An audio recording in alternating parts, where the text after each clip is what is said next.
Now, for more on this, we are joined by Shaheen Ashraf. She is a board member with the Canadian Council of Muslim Women, which has worked with Elghawaby.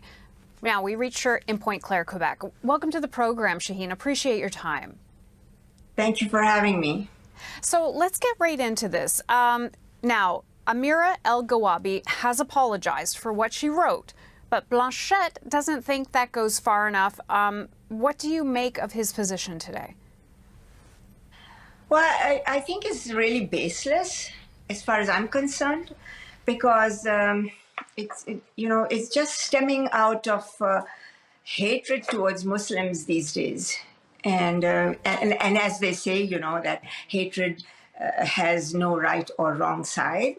So, seriously, one thought came to my mind that I wish Monsieur Blanchette was a scarf-wearing Muslim woman.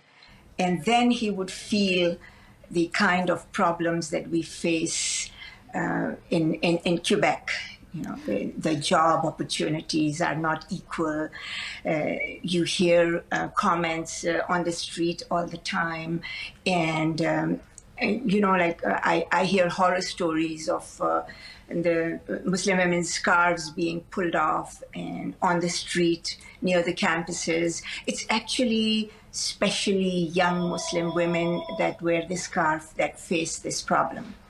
So when he says the apology is not enough, and also wants to get rid of the position, have it eliminated, just tell us how you feel about that. Terrible. And as I said before, that I wish Monsieur Blanchette was a woman and a Muslim woman, a scarf-wearing Muslim woman, because only the person who feels the hate can really know the hate. Do you feel he needs to give a little more leeway? He did say that she doesn't understand Quebec enough. I think she even maybe has admitted that she needs to learn more. But does that in and itself disqualify her from that job? It should not disqualify her. Admitting your mistake is the first step towards doing something constructive. So perhaps she's going to learn more about Quebecers. Perhaps she needs to get to know Quebecers. And I am 100% sure that she's going to be very good at her job. I support her 100%. The whole council is behind her to support her, because we have worked with her with our government-funded DARE project, the Digital Anti-Racism Education Project. And we have been very successful with it, and Amira was along with us all the time, helping us through. So she's very highly qualified, and she knows what she's doing, and I'm 100% sure that she will be very good at her job. Now, Mr. Blanchette says she has not made the effort, as I was just saying, to understand Quebec and its history enough. But on the other hand, there was a question asked of him today, too. And so I'll ask this of you. Do you think he has made sufficient effort on his part to understand the Muslim community and also Islamophobia and what's happening on the ground? And the answer is no. Nothing has been done. Nothing has been done. We have requested an audience so many times, but we have been refused. With Mr. Blanchette himself? No, not with Mr. Blanchette, with other people here in the government, in the Quebec government. If you could say something to him right now, let's just talk about Mr. Blanchette, because it was him who said she should step down from this position. What would you say to him if he were sitting there listening today?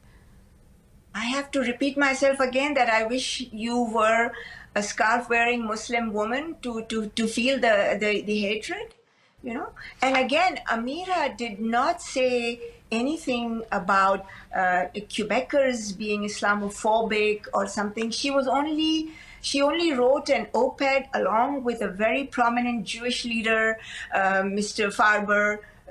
And if there was anything wrong with that op-ed, I'm sure Mr. Farber would have objected to it, and nothing happened till now when she was appointed. So I don't understand this at all. So you all this taboo, in my humble opinion, are diversion tactics. I mean, look at you should see. There are so many things that the Quebec government needs to do. It has to take care of the healthcare. The healthcare is crumbling. It has to take care of the roads. The roads are in a pitiable condition in Quebec, okay, especially in Montreal. All right, and then the education system has a problem. All these things need to be fixed first before we go after somebody who's trying to help bridge the gap. So Mr. Blanchette says that Muslims in Quebec don't care about the law banning the wearing of religious symbols. And I'm going to say it's called Bill 21 because we say it all the time. What do you think of that comment? Did Mr. Blanchette ever talk to scarf-wearing Muslim women who are facing problems? Just yesterday, McGill University had done a town hall and about this Bill 21, and I was there through Zoom, and I saw this Muslim scarf-wearing woman crying. Literally, she could not contain herself. The problems she's facing in Quebec, to find a job, to find studies, venues to give her of herself fully. Scarf-wearing Muslim women do not have equal opportunities in jobs over here. Do you think this debate over the anti-Islamophobia representative has become too political and now is really distracting from what the role should be? Because we haven't really heard much other than this debate right now. She has not been given a chance, at least to do her job. She hasn't even started, and they're jumping on this bandwagon.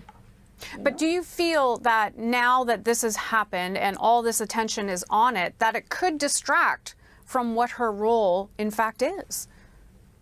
Maybe they want that. I don't know. Why? What is the problem? I have no idea. What's happening in the minds of people like Monsieur Blanchette? I have no idea. I'm going to have to end it there, but I really appreciate your insights into this today. Thank you. Shaheen Ashraf is a board member with the Canadian Council of Muslim Women and joined us from Pointe Claire, Quebec. Thank you. I appreciate it. Thank you.